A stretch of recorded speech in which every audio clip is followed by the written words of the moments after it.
हमारे चैनल में आपका स्वागत है। सबसे पहले लाइक करें, सब्सक्राइब करें और बेल घंटी को दबाएं ताकि पल पल की खबरें आप तक पहुंच पाएं। जय हिंद दोस्तों। चलिए हम आपको चलते हैं हिस्ट्री से कुछ बातें। आदि पुरुष यानी आदि मानव के बारे में कुछ डिस्कस करते हैं। पहले वंश के बारे में, चोला वंश के बारे में। चोला वंश क्या है? देखिए, चोला वंश जैसे आदि पुरुष होते हैं, आदि मानव बोलिए या आदि पुरुष बोलिए, पहले लोग क्या करते थे, चोला वंश की स्थापना कैसे हुई। देखिए, चोला वंश जो था तो 9वीं शताब्दी में चोला वंश की पलोर के ध्वंसवनों पर स्थापित हुआ, यानी 1900 ईस्वी पहले, शताब्दी पहले, 900 पहले, यानी 900 को 9 शताब्दी बोलते हैं। इसके पहले इस वंश का संस्थापक विजयालय थे, जो 850 से 87 के बीच में हुआ था ईसा पूर्व में, जिसकी राजधानी ताजय था। ताजनौर था। तंजौर का वास्तुकार कुजरामल राजा राज पेरुबच्चन था।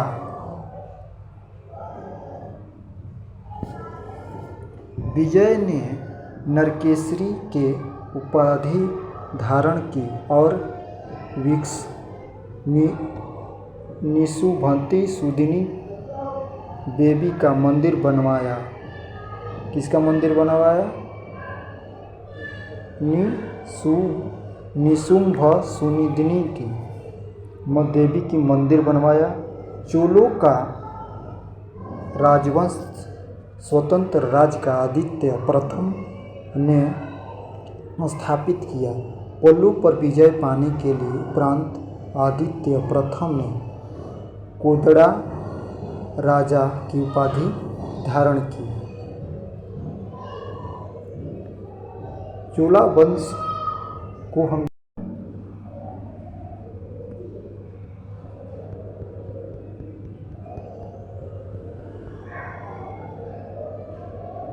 ये जो है चोला वंश,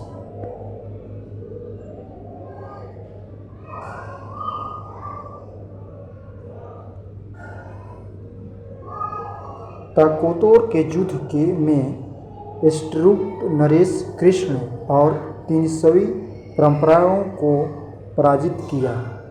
इस युद्ध में ब्राह्मण का बड़ा लड़का राजित्वित मारा गया। राजा इस युद्ध में एक बड़ा लड़का राजदित्य मारा गया और महायुद्ध 5वीं को भागकर श्रीलंका दक्षिण जिला रोहण में शरण लेनी पड़ी। राजा राज एक श्रीलंका के विजयी प्रदेशों को चोला साम्राज्य का एक नया प्रांत मुंडी चोलवंड राजधानी पोलंदन बनाया। राजा राज एक वैश्य धर्म का अनुयायी था।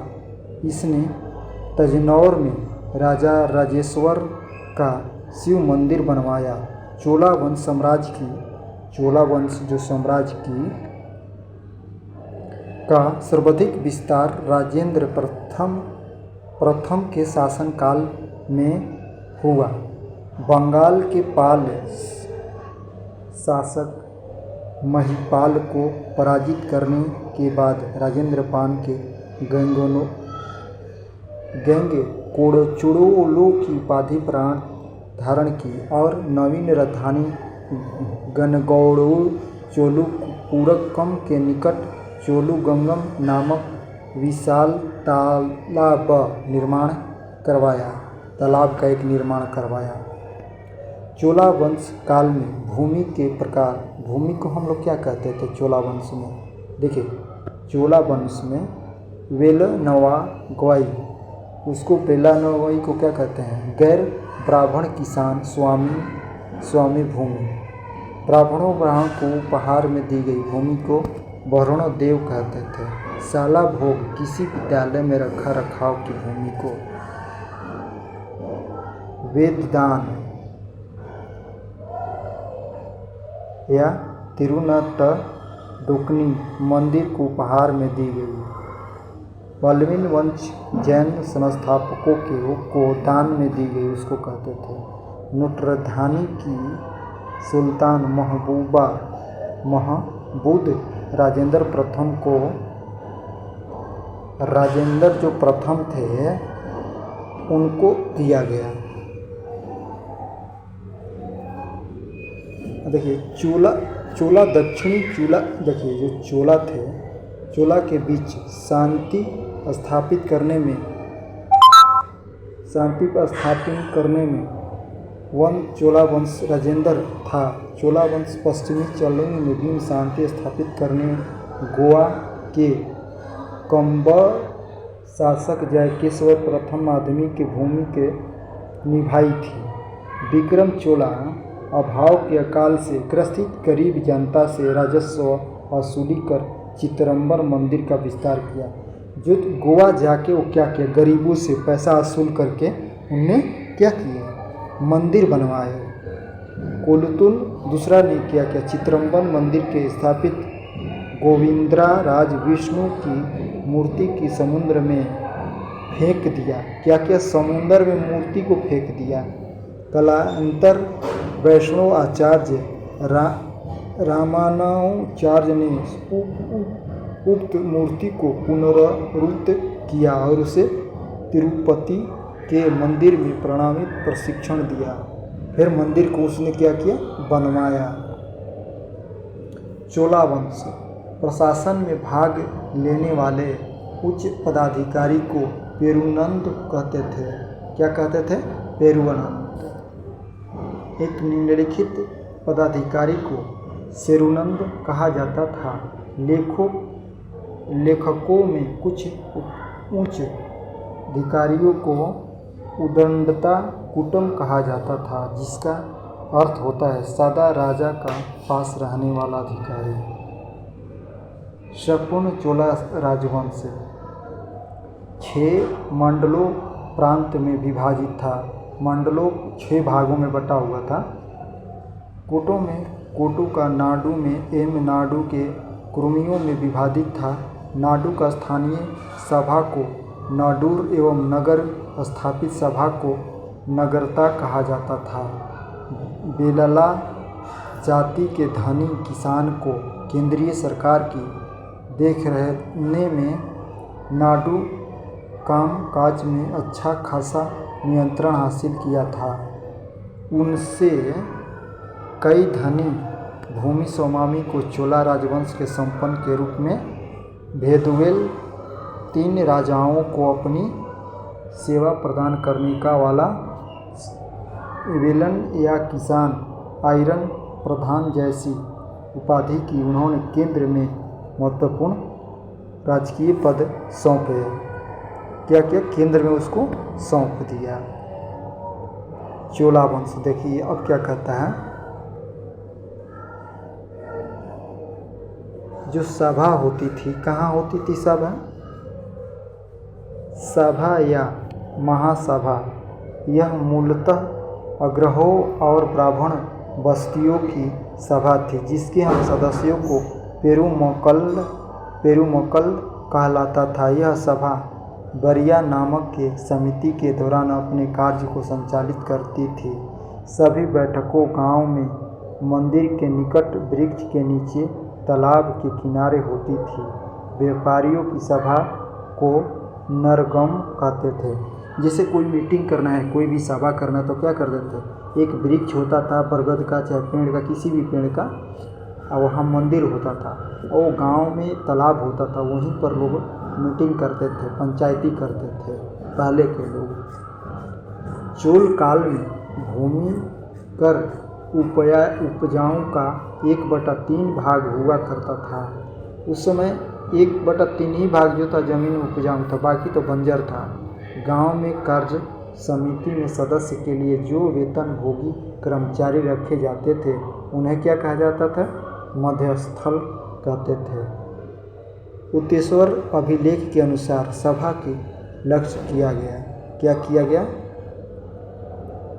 सभा की सदस्यता के लिए इच्छुक लोगों को ऐसी भूमि की स्वामी होना चाहिए जहां भूमि राजस्व वसूली जाए। ये एक। दूसरा, उनके पास अपना घर होना चाहिए। दूसरा, उनकी उम्र 35 से 70 साल होना चाहिए। उन्हें वेदों का ज्ञान होना चाहिए। उन्हें प्रशासनिक मामलों की अच्छी जानकारी होनी चाहिए। ईमानदारी होना चाहिए। यदि कोई पिछले 3 सालों में किसी समिति का सदस्य रहा है तो वह किसी और समिति का सदस्य नहीं बन सकता है। ये शर्त था। जिसने अपने अपने संबंधों के खाते जमा नहीं कराए यह चुनाव नहीं लड़ सकता है। ब्राह्मणों को दी गई भूमि को चतुर्वेदी मंगलम एवं दान दी गई भूमि ब्रह्मणोत्व कहलाती थी। चोल सेना का सबसे संगठित अंग क्या था? पदाति सेन था। चोला काल में कनकुलु सोने का सिक्का चलता था। क्या चलता था? सोना का सिक्का। तमिल कवि में जय नगोदर प्रसिद्ध कवि थे। क्या थे? तमिला भाषा में जो बोलते थे। केलुतुम प्रथम का राजनीय थी, राजकवि थी। उनकी रचना काली, तुर्कुपुर्णिया, कवन, अटकोल्टन, पुगलेंदी तमिल साहित्य है। उनकी रचना बहुत सारी है। क्या क्या हम आपको बताते हैं। परसी बाउर्जन ने तंजौर के ब्रह्मेश्वर मंदिर के विभागों को भारतीय वास्तुकला का निष्कण माना है। चोला कालीनी नटराज प्रतिभा को चोला कला का संस्कृति सारा या निचोड़ कहा जाता है। जो नटराज आप देखे होंगे स्टैंड बॉक्स पर नटराज का एक चित्र बना होता है तो चोला वंश का संस्कृति था। चोला वंश कांस्य के प्रतीक संसार के सबसे उत्कृष्ट कांस्य प्रतिभाओं में से गिनी जाती है। शैव संस्था ईमानासित पंडित राजेंद्र एक गुरु थे। चोला काल 10वीं शताब्दी के सबसे महत्वपूर्ण बंदरगाह कौन था? कावेरी पटना था। बहुत बड़ा गांव जो एक इकाई के रूप में शामिल किया जाता था तानियर कहलाता था। क्या कहलाता था? तानियर कहलाता था।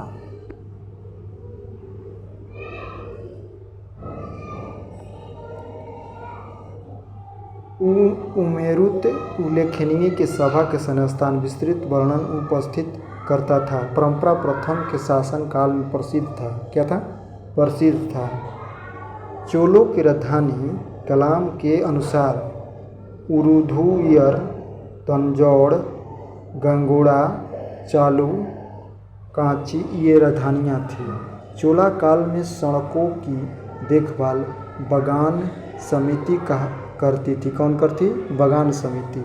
चोला काल में आम वस्तुओं के आदान प्रदान आधार धान था। क्या था? वस्तु का आदान प्रदान धान, जो चावल होता तो वो था। चोला काल के विशाल व्यापारी समूह निम्नलिखित बलिजियर, नाना, दैसी एवं मणिग्रामी थे। विष्णु उपासक अलवर एवं शिव के उपासक नायनक संत कहलाते थे। चोला वंश चलिए देखते हैं। देखिए श्रीलंका में जाकर बस गया राजा। ये देखिए चोला वंश का ये राजा थे और यही संस्थापक किए थे। ये लड़ाई लिए राजाओं से और अपना राज किए।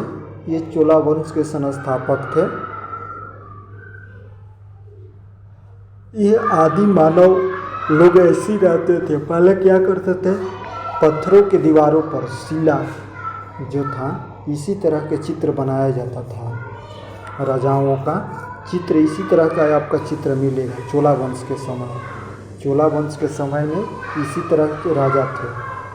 दीवारों पर। ये घोड़ा से पहले क्या सवार था लड़ाई करने के लिए, पहले राजाओं के लिए घोड़ा की सवारी करते थे और तलवार और ये खंजर होता था लड़ने के लिए। पहले बहुत सारे राजाओं के देखे गए होंगे, अपने राज करने के लिए गद्दी पर बैठने के लिए अपने पिता को ही मार देगा उसका लड़का, फिर उसकी गद्दी पर बैठेगा।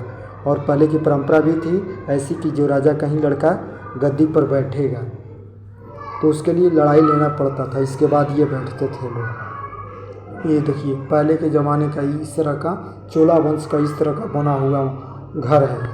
इस तरह घर बने होते थे और एक घर में एक दिन ही सोते थे, बाकी दिन लोग अलग अलग घरों में सोते थे। इन लोगों चोला वंश के लोगों, देखिए चोला वंश के ये साम्राज्य राजा थे। चोला वंश ये जी है, तंजौर में है।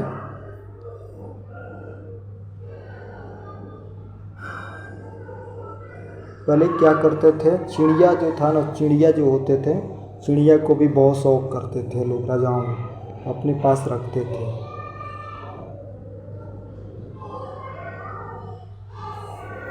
चोला वंश बहुत पुराना आदि मानव के समय था।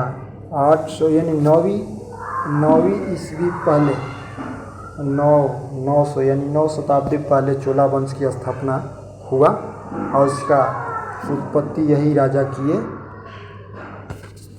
अच्छा लगे तो सब्सक्राइब करें, लाइक करें दोस्तों। Thank you. जय हिंद। नेक्स्ट वीडियो में मिलते हैं फिर।